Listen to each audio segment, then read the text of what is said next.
Sorry, guys, I couldn't get any sound in my AirPods here. Look at Mo Man, shaking his head over there. That's a judgmental shake. that was a judgmental shake right there, DK. Only slightly because we started getting chastised by the peanut gallery over here, okay? Mm-hmm. 409, 407s, 410. How about just a teacher's late from leveraged? Yeah, well, that's fair. That's fair, DK. I'm here for that type of stuff. We should get criticized the same way we criticize this football team we support, right? That's absolutely right. Let's do some dinging of some bells. I'm ready if you are. Here we go. See how quick you are this time. Not quick at all Boo! here. You caught me. Boo!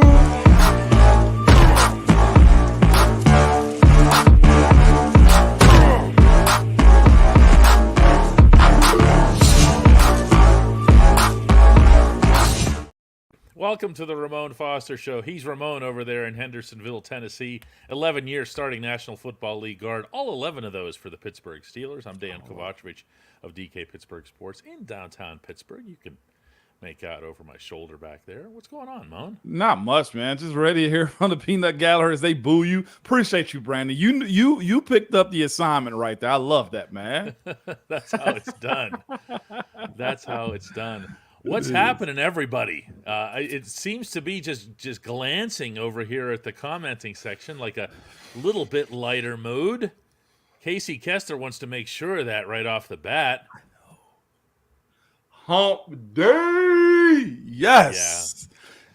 And it's quite the hump everybody's got to cross this week, huh? It is. You know what hump that just happened down here, DK? What's that? The kids in Middle Tennessee just got out for the rest of the week. Snow has shut us down. God. I knew you'd roll your eyes. Jeez. I knew it. I knew it, DK. And on top of that, Thursday here, we shall get more. This is where it gets tricky. We're going to get sleet, rain, ice, and snow. That's what we're going to get.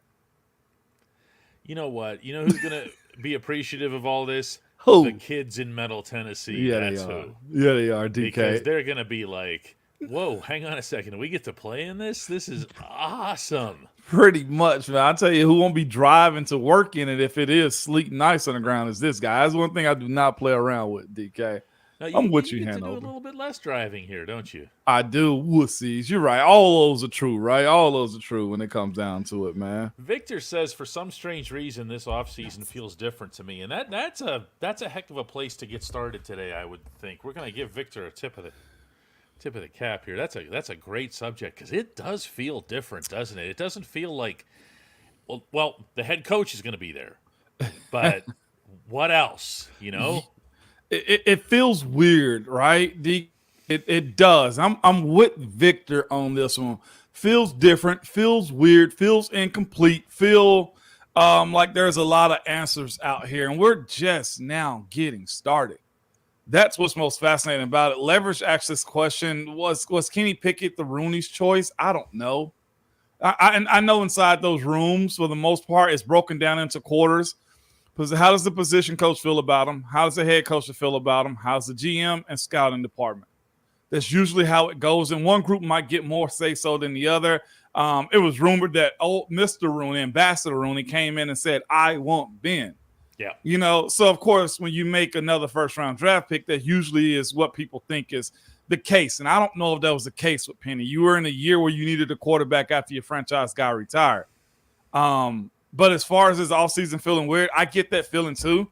My biggest thing is from what you just said a second ago, it feels incomplete.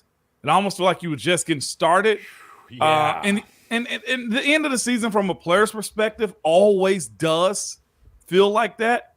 Unless you're losing. Like the last game, my last year, we ended up losing in Baltimore. I knew it was over as far as the season goes. But when you got a little bit of momentum like that, you are still craving for more. Now, from you guys' perspective, I think it's more of what I just said a second ago.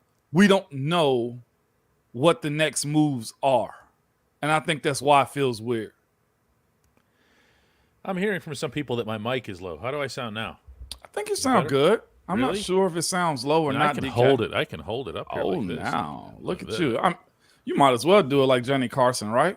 I can do that. Yeah, you can do that. Absolutely. kind of big for that sort of thing. But look, I can hold it like this. How's that? Yeah, no, that's good too. That sounds good. Yeah, that's all right. You're not bad. Let's see what the citizens have to say. They can come back with some feedback here. Not literal feedback. Put the guitar into the amp here. Robert wants to know in all capital letters, when is Mike Tomlin going to speak to the media again? It might be tomorrow. It's definitely going to be here this week. Is it really? Yeah. He's definitely doing it this week. Yeah. Damon says it's fine. Roscoe, yeah, just turn your machine up, dude. Fix you and don't fix me, right? Yeah. How does that sound? Yeah, exactly, man. We're getting some good questions coming in too. I like where a lot of this stuff is headed. You guys are talking a whole lot of football stuff, and I love that too. Of course, Najee's questions is coming up. I had somebody ask me that earlier and yesterday also. When it comes down to this locker room etiquette, when it comes down to reinforcement of house rules and a little bit more strict and stuff like that, like a lot of that comes into play now. And I don't think we've had this many questions. I think in the years past, we've wanted to get rid of people, right? This guy's got to go, and this room would be a whole lot better if this guy wasn't around, or you just had some people that didn't show up, or those types of things, right, DK? This is mostly everybody that you have is your people. I saw a quote yesterday where my good buddy Choops, I think, had something to say. There's a lot floating around right now. It is, DK. What else are you getting from this incomplete offseason and almost left out to dry offseason? So, well, there's two tracks, really, if you think about it, because one of them is going to be what happens to the coaching staff, what happens to the coordinators, what edicts come down from Art Rooney. Okay? Rooney's not going to say, hey, change the punter. Yeah. But what he is going to do, and I think he had better do, is to do a deep dive into a lot of stuff that went wrong this season, well before the encouraging finish. What you have to do is you have to make sure that you're policing the entire process, but from the top. Yeah. You see what I'm saying? Yeah. It has to happen from the top. It can't just be Rooney summons Tomlin into his office and says, so, Mike, tell me about this thing.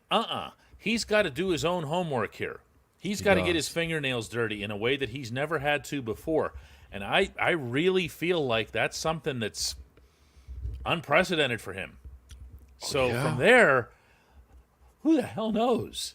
You know?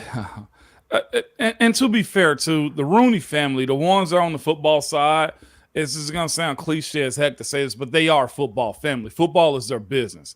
I've watched Dan, Art's son, be a part of the ball boy crew, be a part of the scouting department, be a part of everything involved inside of that building. I'm talking about working the locker room, working camps, going off to school, coming back and working in the front office on some grunt-like work. So they get ball. They understand what the tasks are. And DK, you've seen him around also, have you not? You can confirm these things. He's done worker-like things. Now, of course, going from old man Rooney to Ambassador Rooney to Art to also Dan, I think you'll see different things coming out of it, right, DK? But to say that Art, I'll say this as far as me knowing him. Is he in tune to what goes on inside the building on the day-to-day? Yeah. To your point about him being embedded and breaking down and more than just the business side of it, I don't know. I don't know if he does more than what he's supposed to do as far as staying out of the way, like I think most owners should, in my opinion, and letting the coaches coach. But if you suggest, and I think that's fair, DK, to say if you want this thing to be right, and it is a business that you guys are running, then the business also have to be fine. But here's the thing, too. Pittsburgh Steelers has a standard of also always being ahead and above a lot of things. I don't think it's in their DNA to take a back seat when it comes down to you just collecting a check every year like the Browns have or like Jacksonville has, the really bottom of the NFL type teams. I don't think that we can see them being that. So if it does require him to be more direct with Coach Tomlin or his staff or the inner workings of who he hires as an offensive coordinator, It's his business or the family's business, and he has that right. There's work to do. There's work to do at the management level. There's work to do at the coaching staff level. And there are player needs. There are positional needs that have to happen. There tends to be this time of year an inclination toward pushing everything into the draft. Everyone wants to address everything through the draft because that allows you to dream big, and you don't know exactly what they are yet, so you can think nothing but positive thoughts. Free agency is also a very real thing there. The Steelers have cap space or the potential for cap space. They're still not spending $1 zillion on the quarterback position. They're going to free up some money with some cuts. This is going to be, I believe, a different looking operation in 2024. Is that fair, Moan? Yeah, it is. Yeah. It has to be, man. And somebody asked the question, and there's a lot that we have saved in the Hey Moan that's asking that question. Does Coach Tomlin, we can go ahead and get into that one too. Does Coach Tomlin have to change stuff? Where is it? I'm gonna go and put it up there, DK. I have it starred right here from Nova. Nova had it right here. Does anyone think Tomlin will change the way he's done anything this year? I say it almost be career malpractice if you don't change some stuff. I don't know if that's going to satisfy you guys, though, because if he go get somebody out of Pittsburgh as far as his offensive coordinator, if he doesn't make the change with Coach Sullivan and Coach Faulkner, are you going to be satisfied? I'm dealing with directly every day in my day job to search for a new head coach. And there's a lot of people and a lot of names that's being thrown around. And you know what the fan base says? They don't love this guy or that guy. When there's other guys that are very capable of doing these jobs. And what happens is you will not know the names, and these dudes have to prove themselves. Belichick wasn't Bill for a very long time. Pete wasn't Pete on the NFL level for a very long time. You look at all these Super Bowl winning coaches. Tony Dungy took forever. Didn't even win it in Tampa. Right. Did he not? Before he became one of those guys. So he does have to adjust. Whoever the next name is, if there is another name that's the offensive coordinator in Pittsburgh, you will have to just sit back and wait for all, like the rest of us, right? Like the rest of us, and see what his performance is going to be like. Do I think he should? I think you should strongly look outside for a guy if you don't think Mike Sullivan's your play caller for the next few years. Because here's the thing. He may have worked well with Mason Rudolph, but how does Kenny Pickett feel about it? If you're even considering Kenny Pickett at this point, too. That's another one of those hey moans that we've been asked about, too, today, DK. Yeah. That's going to be kind of a big subject over the course of the summer. Before we leave this segment, go ahead. And this thought process, Patrick Mason says, he asks, hey, DK and Moan, would it really be a change if Tomlin tightened up the ship, or would it be getting back to the attitude that he had when he first came to Pittsburgh and was young and hungry? Yeah, I know. Go ahead. No, because I'm really thinking about that. Okay. If you have your response, you go ahead first, because I'm thinking of tightening up the ship or being the dude he was in year one that I heard he was. I met Coach Tomlin in, when did he get in? 7, 8? You lived it. You take it. He got in 7 and 8. Yes. I got there in 9. 2007, 2008 was his first 2 years. Won it in 2008, right? And that's a conversation in itself, too. From my understanding, him in years 1, 2, and 3 was the old NFL, too, where 2 days practice, or 2 practices in 1 day was almost mandatory. We beat each other into a pulp when it came down to it. And, yeah, that makes you stronger and bond. But the game changed. It don't allow you to do those types of things no more. And he's acknowledged that, I feel like, in different settings, where you got to pretty much raise these guys into being young men and then pros too. So to tighten up the ship, I think, will be better. I think guys understand what his message is going to be, but it may actually take a leadership council. I had somebody ask me about that. Do the Steelers have a leadership council? No. I'll be honest with you guys. The way the Steelers is run inside that building is almost like like one of the 5 families of New York. It just is. It's real self-imposed, self-forced, like self-enforced type of ruling. If guys get out of line, it's usually left up to the locker room to correct stuff. You don't have to worry about him being the dictator when it comes down to, hey, this is how it's going to roll. That's why I somewhat had a problem somewhat with what Najee had to say about tightening the ship, about readdressing rules and regulations and having a baseline for stuff too. Because everybody that's talked about Coach Tomlin for years has respected the heck out of him, has said, yes, he runs a tight ship.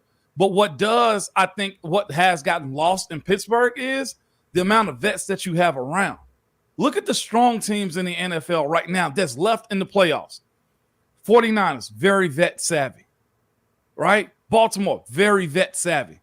Baker has been well-traveled and got very vet savvy defense, and he's got a heck of an offensive line, and he's got some very experienced wide receivers. Who else am I missing from? Green Bay got a quarterback that had to sit back for a while and got some solid dudes on defense. I think the message get lost when the young dudes don't know how to lead properly and know how to enforce a guy like Najee going up to Deontay or Najee going to one of his direct peers and George Pickens and cursing George out. How do you approach that if you're him? It's one thing, DK, for you to enforce something with your children, right? But it's on them to enforce that once they're out of the house. Now, I know you guys want Coach Tomlin walking around with a belt and with a switch and whooping you know what. But, DK, is it more of a dictatorship in the NFL or is it more of a partnership with how you communicate with your guys? I'm not going to answer for the NFL, okay? I see the Pittsburgh Steelers, and I'm not going to speak to teams that I don't cover because I'm not in those environments. And then even to bring up the other two teams that I do cover, the Penguins and the Pirates, very different atmospheres between. As far as what? Culture. It's just culture, different. Meaning from country to country. I mean, break it down for me. Just quickly. It's the relationship between coaches and players, or in the case of baseball, a manager and his coaching staff and his players. There's different expectations for what urgency is. There's different expectations for what discipline is. Baseball is every single day, Moan. Yeah. If you're not wired for it like that, no amount of discipline is going to change that. Okay. But they're raised that way, is what you're saying too. Baseball is yes. As someone that has kids in it, you have to do it Yes. It's just everything about it is so everyday. And in the case of hockey. Everything's about the work that you put in on the ice, the dedication that you show to your teammates, but mostly it's on the ice. It's about what you do in practices. The culture of hockey tends to be more staying in the room, but what's different about that is that the coach is more comfortable in the room, whereas the manager in baseball is seen as kind of, don't go in the room. Really? So there's a lot of different things here. And then on top of all that, Mike Tomlin, you'd have to presume, is different than other NFL head coaches. We see him, and I'm going to share this. I'm not saying this to you. You obviously know this. We see him in the Steelers locker room. I see him in the locker room more than I see any other coach or any other manager that I cover. He's in there all the time. Yeah. Sometimes it's just he'll do that thing where he's just walking around the room. Do a drive-by, as he call it. That's it. He doesn't have anything at all that he wants to achieve in there other than he wants you to see him doing this, okay? Mm-hmm. And he wants to shout out something to you, young guy, or you, old guy, or you who's being interviewed, or something like that. Or every once in a while he'll just yell out for no reason, hey, Christian Kuntz is over here available for questions. Yeah. It's just that's my only answer here. Is it's just different across the board. So it's fascinating too, man. Because here's one right here. Helden brought it in. We're already in Hey Mon School. Here we go, real quick, DK. Yeah. Helden goes. I think this is on par with what I'm saying. Hey Mon, to change gears a bit, what were the Titans thinking if Vrabel? Because the trade would be too complicated. What is happening in Nashville? That's true. A coach has to agree to a trade. That's what a coach has to sign off on the trade. She was right. It's complicated. Yes, it is. Yes. And here's the other thing, too. I had somebody ask me this morning on my day job, where does Vrabel fit? I said, everywhere. Here's exactly what you want. Every coach that I've heard come out has said the same sentiments about him or the fact that he's a player's coach. He understands his guys. So you're going to get the same type of coach across all of NFL now. The days of Belichick, somewhat, Coughlin, who are the other hard types of coaches that people had to deal with through over the years? Vermeil, like those guys aren't in the NFL anymore because the game has changed. Bill may get in, but you got a 70-year-old man that's got to go try to change the organization around. I'm sorry to tell y'all, but that golden era is somewhat behind us now. And you do have to evolve with what this is, what the new era is. Look at your favorite college team. I know DK hates this. Look at your favorite college team. Your starting quarterback of a school that you support don't even go under center more than probably 10% of the game. The coaches who are coaching these guys are teaching them to clap, and they got to work on using their voices. You got dudes that are coming in younger and younger. One of my best friends in the world has just become the head coach of the New England Patriots at 37 years old. Okay? The rigors in which you have to go about examining what the NFL is now is way different than you thinking you can walk in there and put boots in somebody behind to make them do something. Does Coach Tomlin have to change? Yes. There needs to be some tweaking of his coaching, of his decision-making at times. But that's also going to be for the new dude that you hired too. You think you're going to go get Bill Belichick or Pete Carroll?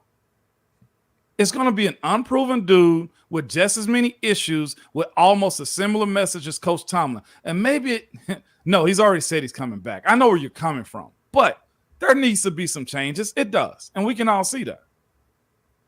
Guys, when we come back, we're going to engage seriously into the only segment that matters. The rest of this was not that. It does not matter. It got me going, DK. They did. At DK Pittsburgh Sports, we take pride in coverage that connects our city's fans to their favorite teams. Now, that connection's stronger than ever. Introducing our all-new state-of-the-art app. Find expert inside reporting and original podcasts. Check live box scores. Track the latest stats. Chat it up with our community of thousands of fans, all in one place. The new app from DK Pittsburgh Sports. Coverage that connects.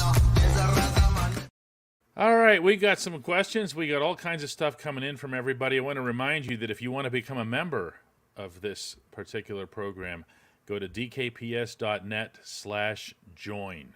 That's how it's done, dkps.net/join. Jeff wants to know, why didn't Kenny Pickett show at the locker cleanout day? Does he have an attitude issue? Ramon, locker cleanout, where were you before you came into the room? Are you just like somewhere else, like in the facility? Yeah. Like, man, did you feel like you had to be there? It was no. I did somewhat. I ain't gonna lie. Did. I did. Yeah, I did. You were Mr. Media guy. It's usually a team meeting, about 15 minutes. Hey, fellas, come on in. Season and go the way you want to. Hey, everybody needs to meet with your position coach. If you are in a contract year, I need to see you. If you're on the edge of a contract year, I need to see you. If you just want to simply meet with me, sign-ups are out there with Miss Mia, who's Coach Tomlin's secretary. Sign-ups are out front. Meet with your coach, meet with me, and whoever else you have to, and check in with the wait staff downstairs. Everybody cool? Good. I want to see free agents before Wednesday or Thursday and all rookies before you leave town.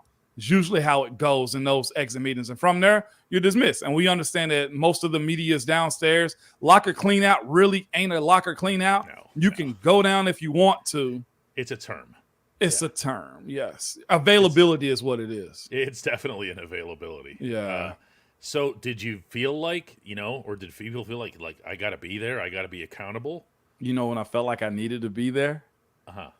Contract year, when I need to state my case. Contract year, you need to make your case. I need to let you guys know I need you and you need me. Yeah. Or big years that guys have had. But, of course, I don't think you saw much of DeCastro in that room. Alejandro would show up at time. Gil, I think, don't ever showed up on those days. It's somewhat normal for dudes just to say, I'm good. Okay, so you basically, you needed us to do some work for you. Somewhat, yeah, absolutely. Is that right? And I might have needed something out of my locker in the other years that you guys were there, but I never shied away from the media. It's you guys are part of our brand. How are people supposed to know that I'm not a dumb jock if I can't speak to you in a very nice way, right, DK? So is it? Yeah, right. So is it? Kenny is an offensive captain. Kenny is, he was still incredibly, in my eyes, listed as QB1 for a playoff game, in which he wasn't the choice to start. But should he have shown up? I think he should have. I do. Unless he's going to have a organized press conference or a scheduled press conference, I think he should.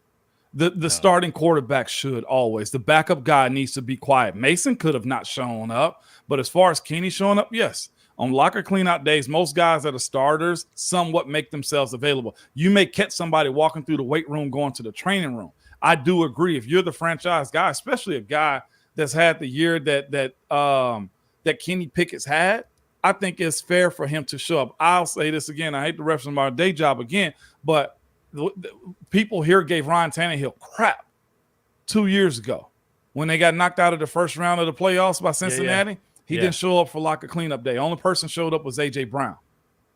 And he received a lot of crap behind that. And, of course, dealing with it, he said he had to go to therapy and stuff like that. I ain't sure what Kenny Pickett has to go through, but I think it's far too young to be putting up those type of shields for a very young career when using UDK and others around Pittsburgh to get his message out would probably be more advantageous for him. Yeah, I mean, as far as I'm concerned, there are certain people that you, and this isn't for us, we're going to do the job regardless. Okay, this isn't about who reporters get offended by. We're the go-between. And the fans expect to hear from certain guys after the season. And, TJ Watt was injured to end the year. And he came out, he talked. Cam talked the day after an extensive session in Buffalo, Cam Hayward. And so, I'm not the type to make it a super big deal about that stuff because, again, as you can tell, that stuff never really moves me. But it was just an odd choice, I thought. Fans want to hear. And if you are somebody by saying when they show up on the road, we got the best fans in the world, as somebody who's the leader, you got to be there for that one. I'm sorry. That's part of the pay that you take from the NFL. That's part of everything that you do that involves your branding with the team that you're currently with. I expect most franchise quarterbacks to be there, DK. I do. I ain't gonna front on you with that. Let's take a look at some of the questions that we have here. I saw a really good one earlier that I saved. I think it was from the barber. It was about Mason Rudolph. Do you see it? I started. Do you see it over there? About Mason Rudolph. If it's the barber, he's coming in early. I'm sure. Here Here it is. You got it? Your favorite barber says, does Mason Rudolph want to come back? That is the best question. What's your feel for that, Moan? Does he want to come back to Pittsburgh? Heck yes, I think he does. Why I think it's going to have to be the right price. I think it's got to be a scenario which he knows he has a very fair shot of starting. But you know what determined that, DK? His market and what Pittsburgh decides to pay him. You don't pay a guy let's go $12 million for the sake of just throwing a number. You don't pay a dude $12 million to be a backup, right? Especially if you have the umbrella of saying, well, we do technically have our guy. We don't have to sign you. We can sign you and still start him at this number. But with the run that he's gone on, yes, I would expect he would. And I hadn't asked him that personally. He's 28 years old, and he just ran through the gauntlet here for 4 games in front of the entire league. There are 32 teams out there. All it'll take is one to put up some kind of contract and say, hey, we believe in you. We believe in what we saw there. Come on and play for us. I did ask Mason Rudolph after the game in Buffalo if he would be willing to come back to Pittsburgh. Would you be willing to come back? I love the Pittsburgh Steelers. They've been my only home for 6 years. We'll see what happens. Like I said, it's not really my decision. It's a law that's out of my control. We'll see what happens. The humility just never stops. It never stops, does it? He is the engineer of the humility train. He's thinking about how he's waiting to see if the Steelers would want to offer him a contract. Yeah. That's the way he answered that one. So, look, there's going to be time for him to look ahead, to talk with agents, to talk with people around the league, and to see where this stuff might actually be headed. That's going to be a fascinating thing here. Nick wants to know, if Tomlin wants Rudolph back. He didn't seem too praiseworthy of him. I think that was to keep the entire team humble. And it was also somewhat out of, I guess, respect for what Kenny still is penciled in as. I'd like to say Coach Tomlin don't have any feelings toward anybody that can win for him. And I think that's the case. Mason, if proven, can win and perform better than anything that Kenny did. I don't think it's no problem with seeing Mason there. I'll be completely honest with you. He'll never divulge that until you're his franchise guy and starter. Now, he does inside the building make it known that, yeah, I like that guy. Like Mike Hilton, love that guy. Cam Sutton, love that guy. BJ Finney, love Rose. I can go on and on and on and the stuff that he shared, how he feels about guys. Especially God, he would sing about BJ Finney. I can't believe you remembered that. It was crazy. You'd think that he picked up like Alan Faneca, you know? No, but he does that in a way to build depth. Now we're talking about a very serious situation when it comes down to Mason Rudolph versus Kenny Pickett. I don't think that's one that you cheerlead out front like that. I think he did that with those guys because they played real significant roles with the Steelers. Yeah, and in fairness, one thing that Tomlin did, I'm actually looking for the exact phrasing here so I don't misquote the head coach. He said this in Buffalo about Rudolph, and it didn't get a whole lot of publicity, but it was the first time that he had spoken about Rudolph, away from the middle of the season. The season was now over. This was his exact quote about how Rudolph played against the Bills. I thought he was solid. I thought he was competitive. I thought his confidence was unshakable. I thought he, displayed the things that he displayed really for the last month or so. So he finally did put some meat on the bone with that instead of just saying nice job, or hot hand or whatever. You know what I'm saying? Mason put a lot. He's making the front office squirm a little bit. That's what's happening, DK. And you know what all of them say? It's y'all's job to make our decisions hard. Again, let's go back to an era where 2 dogs and 1 bone. You remember that? Between AB and Emmanuel? Yep. They didn't want to have to pick one. But because Hines was there, because Mike Wallace was doing his thing, because E was advanced, like you had to pick one. I know we had another veteran wide receiver that was getting burned then too, but they made them pick one and ended up using 2 between AB and Emmanuel. That is a great problem to have right there. George wants to know, hey, Moan, what's the draft priority? Is it defensive back or offensive line, or is it still just best available? Middle linebacker to me, but you don't take middle linebackers that early no more, do you? I don't. Inside linebacker, I'm just giving up on. I think that I liked Omar Khan's approach. Get 3 of them. See how many make it. Okay? Yeah. Well, only 1 made it. But Landon Roberts has another year on his contract. Cole Holcomb obviously had a very serious injury. Okay? It's just terrifying injury. I know. They wouldn't even show it. I've seen it. You don't. Oh, I don't want to see it. That's the right call. Quan Alexander was a 1 year. Okay, so for all we know, 2 of those 3 guys could be back or be in the mix in some capacity, even though they're older, even though Holcomb, you don't know what you're going to get, coming off of that kind of an injury. It's going to be something where I think you just keep throwing numbers at the position, Mm-hmm. And here's the other thing too, George. We spoke about this for a while yesterday. Your team doesn't suck, and I don't think we'll ever just be trash enough to be picking in the top 10 often. So more times than not, their draft board will be best available. Because this year we're picking at 20th. What's a quality position that you know at 20? Like heck, it might be a D tackle. I've been on this soapbox saying Cam needs help for a while.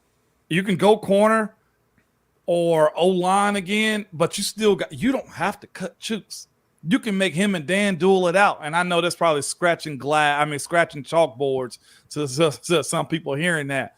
But it's not on you to release them if you still want to hold them on the contract. So best available is where I'm at. Can I say one that I think everybody's going to go, huh? Do it. Wide receiver. Because Deontay's got $18 million due next season. I don't think that's any kind of slam dunk for anybody to agree to. Yeah. Okay. Did George Pickens look/behave to you like a number 1 wide receiver? Someone you can go to, huh? For a month. That's what I'm saying. Okay. Now, he looked like a better wide receiver, as they all did whenever Mason Rudolph was quarterback. But, even then you saw the inconsistency, you saw the petulance, and that's and the fumble, and that's a tough thing to depend on here. Demond wants to know, good question here. Hey, Moan, you worried about losing Andy Weidel with as many GM positions open as they are? I love Omar Khan, but does he have the same football eye for talent as Weidel does? I think Omar does. He's been around. He understands what it takes and how to evaluate guys. And here's the thing, too. Pittsburgh has been known for a very long time for having one of the best scouting departments ever. Omar was the underboss of KF for a very long time. And me knowing Omar, he doesn't stray too far from that path. He's a little bit more eccentric in how he's dealt with trying to keep this team afloat. But Omar has been the underboss of KF for far too long to not know how to look at talent. And again, the basis in how they evaluate way high. Underboss? Yeah, Never heard that term. I'm on the real mafioso stuff. I'm thinking about restarting Sopranos. Is that what that was? Underboss? It's because that's awesome. Here's the thing: when you think about Pittsburgh, that's what I get. I get real family type of dealings. Like, how you gonna take out Mike T if you don't get the call from the big man up top? Like that's just, I don't know. For some reason, it's just where I'm at today, DK. Yeah, Francesco says the Steelers don't have a dependable wide receiver. They just don't have a good, consistent player there. I mean, in fairness to these guys, there weren't many drops over these last 4 weeks, and the weather was not favorable, and they still they made plays. I mean, if we're going to pat Mason Rudolph on the back for completing 18 of 20 passes in an ice bowl, you have to give it up to the wide receiver. So I don't mean to take that one too far here, but the other thing about draft picks and wide receivers is 20 overall. You know what kind of receiver you're getting? I mean, yeah. That's kind of my point here. Yeah. Okay. So that's a different way of looking at it. I'm just saying that I wouldn't rule it out. There's players that you can get and positions you can address through free agency, and then there's a draft where a wide receiver could just walk right in off a campus. And make plays for you. He can't. That's the game that we're playing right now, man. Here's a good one right here, DK. You must have starred this one. Hey, Mo and DK. Does this team know how unlikable they are? Who don't you like, Eric? Wow. Man, I haven't heard anybody use this line in forever. Unlikable that they are. I can understand. Who don't you like, Eric? No, I want names. You want names, Eric? Go. You like T.J. Watt? Oh. Do you like Cam Hayward? How about Minka Fitzpatrick? Do you like Minka? Do you like Jaylen Warren? You like Broderick? Do you like Broderick Jones? Do you like Najee? What'd you think of Mason Rudolph over these past 4 weeks? Did you like him? Do you like George? Huh? Yeah, Joey Porter Jr. Did you like Joey Porter Jr.? Do you like Joey Porter Jr.? That's how we should have just started it and stopped it right there. Corey Trice has been a name that hadn't even played, DK, and his name get brought up often. Who don't you like? You know what? I think it should have been phrased differently. I think it should have been, does this team know how much we are out on them because they're not winning Super Bowls? And that's fair. I don't think that's what's being brought up here. You're being nicer than I am. I am. Here's the other part right here, too. Chris hit it. Bill Nunn is the godfather of Steelers talent evaluation. Those books and everything that they've had, guidelines, I think they still somewhat live by. Again, when we're talking about finding talent, y'all, look at your draft class from last year. Almost everybody contributed or had an impact in some type of fashion if they wasn't injured. Yeah, there's so many guys. Demond says, I don't like Eric. Jessica says, Eric is unlikable. I mean, Come you know on. what happens in these games is every once in a while someone will just put something, will do something in a game. Like it might be Deontay spinning the football when they were down and he got the late touchdown and everything. And it's like, this team is unlikable because they don't behave the way that they did in 1964. You don't behave like you did in 1964. You know what I'm saying, DK? Oh my gosh. The world changes, the game changed. The commissioner of the National Football League legalized group celebrations. Said you can celebrate any which way you want. The defense makes a play and they all run down to the far end zone and pose for a photo. It's just, that's just get off my lawn stuff. It is. So speaking of that, I got 3. You mind if I roll through these, DK? Oh yeah. Go ahead. Here we go. From Mark, folks are sleeping on Kenny. He'll prove himself in 3 years. You think he got that long? That's what I'm asking you, Mark. And there's no diss to you. It's just a question to your question, an answer with a question. I don't know if he has that long. In today's game, he ain't got 3 more years. They got to decide on his option next year. And if they bring back Mason, or if they don't bring back Mason, and Kenny still doesn't show over the last month of games the way Mason Rudolph has, Mark, as much as you might love Kenny ain't going to have 3 years to do that. Think about how long it took Mason to get another shot. He went 2 years, almost 24 months without having an NFL snap before he got this opportunity. I keep coming back to the idea of a competition between, let's just say it's between 2 quarterbacks, but realistically there will be a third one brought in, and it might be a veteran. It might be someone who's more in the Mitch Trubisky mold, okay? What does a competition look like? You're probably going to have a new coordinator. Is it who studies the hardest? Is it who shows up at the facility? Is it who's the one that's vibing with the wide receivers in front of you, in front of your faces? This competition thing just blows my mind because none of it can replicate what we just watched for a month. How do you simulate the Ice Bowl and flying to Seattle and all the pressure of having to win every single game to keep your team alive and doing it without first team reps all season long? How is what happens in the summer going to end up being, oh yeah, now we're sold? Yeah, because he completed that pass on Chuck Noll Field at St. Vincent College. Yeah, and there's a lot, and we got a long offseason to discuss, and all of this will pop off again when we hit March 20th, whatever, when free agent, March 14th, whenever free agency open up. We'll get our answers about how the Steelers feel about Kenny. You have the coaches meeting coming up. You got owners meetings coming up also, and you also got combine stuff that'll leak out too. We'll get our answers. But yes, I'm with Matthew. We just had the only competition that mattered in stadium, and Mason won, hands down. That's how the cookie crumbles at times. You know why I finally won the right and left guard spots for me? In stadiums, DK. Somehow something was going on in practice that I didn't show up. But when them lights came on in the stadium, different story. You might be, and I'm not just saying this because you're here with me, you might be one of the better cases of a guy who you put him in a scouting combine or you put him in, tested what bad. I'm saying here. Yeah. Okay. Yeah. You didn't have a great combine. You aren't necessarily going to have somebody go, whoa, in a practice setting. Or like, did you see that incredible maneuver to pull on this side or that side or whatever? But in the stadium, you were yourself. Yeah. You were every play.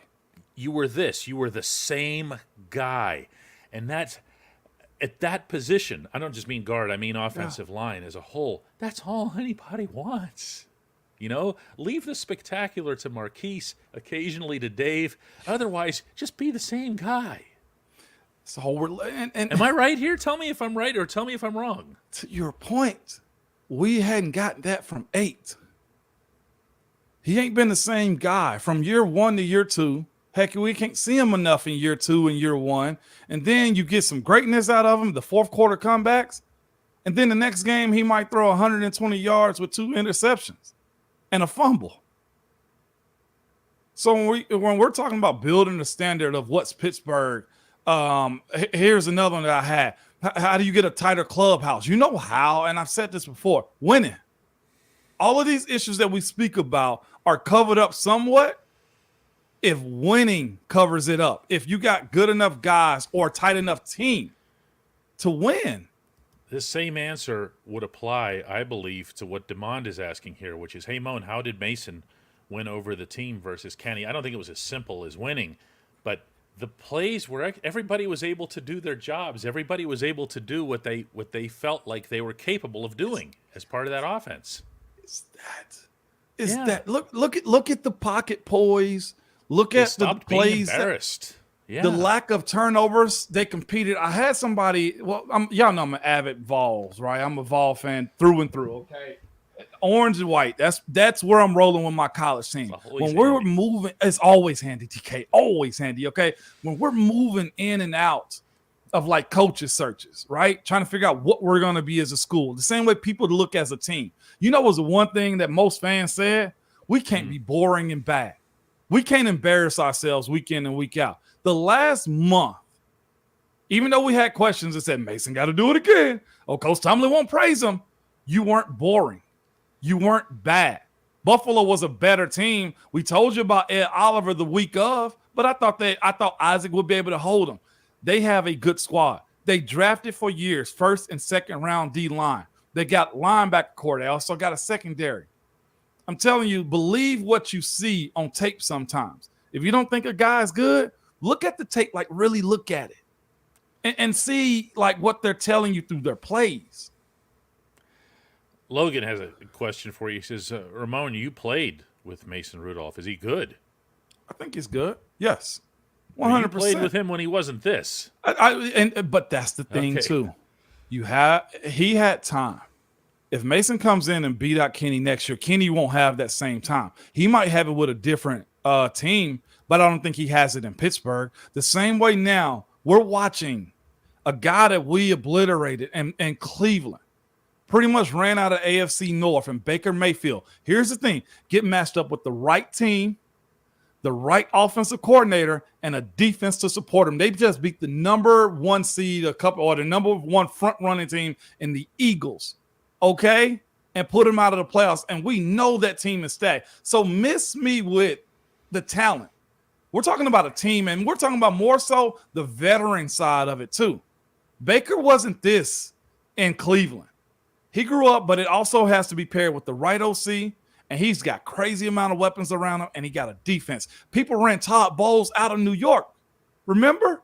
They've reached the second round of the playoffs with Larry Foote, with Harold Goodman on that staff. I mean, think about it. He's got a Pittsburgh-esque squad down there with a lot of veterans around it, and Baker never looked this good in Cleveland. Yeah, I mean, he'd have flashes where you'd go, okay, even in Cleveland, but I mean, he would just take the most ridiculous gambles. Best career year he's had statistically, Baker Mayfield this year. Oh, yeah. Oh, absolutely. I mean, he put it together. Guys do put it together. And if there's anything that I look at as it applies to Rudolph, where you're concerned, when you were there, he's just a better quarterback than he was then. He is. Okay? To answer that question, yes. He had that. He had those happy feet. You blocked in front of those happy feet. Okay? You know, we're all trying to tell him, calm down. Calm down, right? Hey, lower your voice. Remember those conversations with Mason getting the huddle screaming? Lower your voice, man. I got another good one right here too, man. And this one's, of course, goes to the most unlikable team question too. Okay. But it's this. AJF. TJ is calling the coaching shots now? That's not what he said. You want to go ahead on this one, DK? I see it. Go ahead, man. In TJ Watt's contract extension talks, which were done, if you'll remember the story, directly with Art Rooney, he made clear how much he loves being a Steeler, how much he loves playing in front of the fans in Pittsburgh, and how much he loves playing for the head coach. This is the coach that I want to play for. That's when TJ basically took over the extension process from his agent and everything else here. That's who TJ is. This is where he wears his heart, okay? That's his personality. That dude sat there at his stall. I can't even imitate it. In Buffalo on Sunday, and was just crushed by this loss in which he wasn't able to participate. Okay, that's TJ Watt. If you're gonna start, that's when I start. There's comments that come in that like I'll hear some of them and not whatever. Okay, but you're crossing the line when you go to someone like this. He is a dream come true Steeler in every single way. So he loves the head coach. They all do. All right? I don't know how else to put this. You could survey that room on the record, off the record, whatever it is. They love him. If you don't, but you love TJ and now you're conflicted, that's your problem, okay? Yeah, you answered that one perfectly, DK. Yeah. Yeah. All right, let's take answered one that more one here perfectly. to try to end this on a more sane note. I got a good one. It's really good. There you go. Go ahead. Yeah, I think it's fair. Let me make sure it's all good. You let me know. From Dan. Dan, it's the first time I think I've seen you in here. It goes, hey, Mo, how do we stop relying on high-end talent to win games? Even back in your day, lack of offensive scripting and relying on the killer bees. We don't have that anymore, and it's very apparent. Again, it's not a broken record. It's just true. You got to grow up as a team first. Offensively, they're young as crap. They have no vision, no real leadership. If we can be honest with you, I think there's leaders on that side of the ball. I think Mason's voice can get louder, more bolder if he continues to do his thing, if he signed back next year. But think about what we're talking about right here, though, Dan. You're asking for Najee to lead for the most part, and he's been appointed the offensive leader. You got Kenny, who won't even come to exit to the locker room clean out, okay? You got Deontay and George, who's figuring out themselves, all right? And then you got guys like Pat. Like, high-end talent is one thing. We're talking about dudes on other teams who would simply be core players and just role players, if we're being honest. They ain't got enough skin in the game to know how to lead this attack offensively. I think that's why you tried to pair Najee with Cam last year in the offseason, correct? Remember, Najee going to Cam's house for Christmas and Mike T's house for Christmas. You're trying to teach them all how to be NFL leaders. And you got to think that is a tough task to have on your plate when you're either losing, don't know how to win, or don't know how to get all your talented players on the same page. This is a growth thing to me. Exactly. When we come back, we've got the question of the day coming up. It's going to be a little bonus thing here for everybody. Here we go. Let's do it.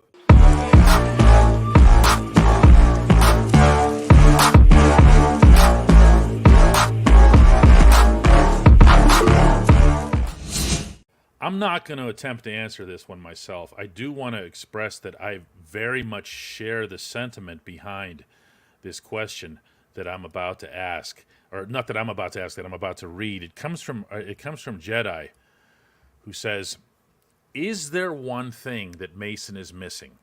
He has the build, he has the arm, he has the team first mentality. Now he can read defenses, and he has a better pocket presence. Why would Tomlin not want him?" So the question that I had, I would word this one differently, but I'm going to throw it 100% to you, is what is his major malfunction?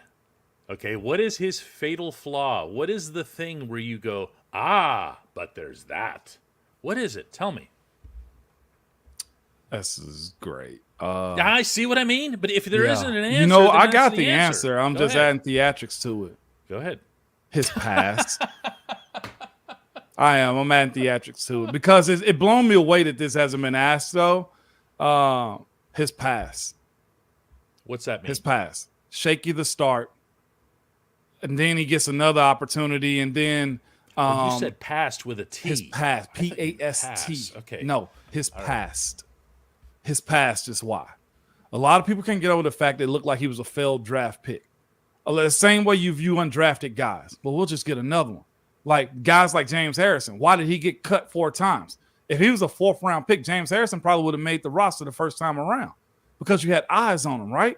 But because Mason played behind Ben, and the conversation was he was a 2nd round pick that they had a 1st round grade on, but you never got the opportunity to see it until Ben got hurt, 3rd round, until he got hurt, right? And then when Ben comes back, Ben does his thing, go 11-0 to start off the COVID season, do everything you need to. So Mason gets shut out. Then, of course, the back and forth conversation in the media about Ben doesn't like him and they don't have a relationship, or Mason can't do this or do that. And then he didn't play. His P-A-S-T, his past is why, DK. You got to over-convince people that you're worthy sometimes, especially when it comes down to their sports. Over-convince. You do. And I don't even know if you can use that together, but you got to over-convince people that you're good when you've been put on the back burner, when they tell you to go to the pit of misery. Mason never had a high moment like that. I think the times we possibly won with him, we probably ran the ball more. And then you see him get in and you say to yourself, oh, I remember earlier he had happy feet. And then you know what you say? It's hard to believe that he can settle himself in the pocket now because of his past. Except that, you know, that's the part that I can't get past here. Okay? I know you can't because you've been around sports for a very long time, and you can somewhat remove your heart from the Steelers. Yeah, and there's when you're seeing the guy on a regular basis, and nothing that he does well ever surprises you. That's probably the best way for me to describe what Mason Rudolph is. If you see it in the preseason, remember the pass to Calvin Austin for the bomb? It was one of the prettiest things you've seen all year, whether it was preseason, regular season, or whatever. Nobody was surprised by it. Nobody said, whoa, where'd that come from? Right. And you know the other thing, if I can wrap this all in a bow for you. You about ready? Mm-hmm. Why was Ben never held in the same regards as Peyton, Tom, Brady? Peyton, Tom, Breeze, Aaron Rodgers, and even Eli for that matter. His pass probably. Oh, he won it with his defense. Ben was slinging it. But the same issues on why Mason can't get over the edge from certain people's perspective is the same thing that Seven dealt with too. You come out of Pittsburgh, it's supposed to be gritty, never pretty. Mason gave us some pretty ball the last month of the season. It's hard to believe that it's actually happening for you. Sometimes, y'all, you just got to embrace when it's good, because we've seen bad. Think about Ben. Is he a Hall of Famer? Yeah. Did people talk about him in that regard nationally, even in the fan base sometimes? No. Because of his past, DK. Yeah, that's some crazy stuff here. Hey guys, we have to call it a day here, and we have still so many. We used to have this policy of, remember this when we started out, like we're gonna read every single thing. Yeah, I know. This is not even close to being possible. It is, which is great. We appreciate that. Yeah, and it's never been kind to Pittsburgh. No, they haven't. Quarterbacks. No.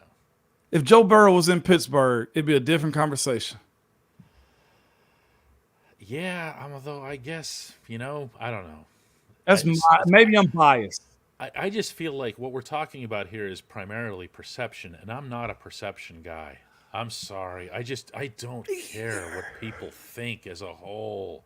I'm watching it. I'm seeing it. I'm talking to the guys in the room. I know what they're experiencing out there. And I'm not sitting there going, well, yeah, but there was that one time where Mason's helmet was wrapped around his head and the meme went all over and it made him look weak or whatever. What? The moment if he does take off, they're going to try to bring that back again. And somebody said, I thought Pound said he didn't say it. He didn't. We discussed this last week sometimes. And I know what you're referring to in Cleveland. Yeah. There's... No, this was in Pittsburgh when he was concussed. Oh, no, I'm talking about somebody else had that comment. I thought Pump said he didn't say it. He didn't. Yeah, well, one person finally went public with calling for Mason, and that was Deontay Johnson. He just said that's. I'll read the quote directly here, and then we're going to call it a day. We got it. I know we keep teasing DK. I know, but he said, I've been on the Mason plane, so it wasn't nothing I was expecting him for him not to do. I kind of had high hopes that he'd be doing this when he became the starter. I hope he gets the job next year and to do what he's got to do, but he did a great job in my opinion. The only difference between Deontay's assessment and everyone else in that room was that Deontay had the stones to say it on the record.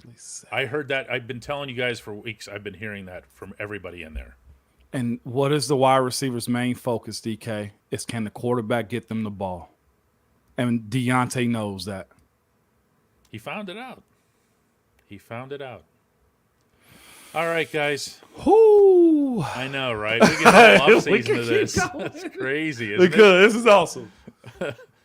All right, guys. Hey, tell a friend, subscribe, like, all those type of things. Yeah, share this video, man. Get that up, man. Let's run it through we're in the offseason now. We're running numbers up, okay? Let's go. Peace.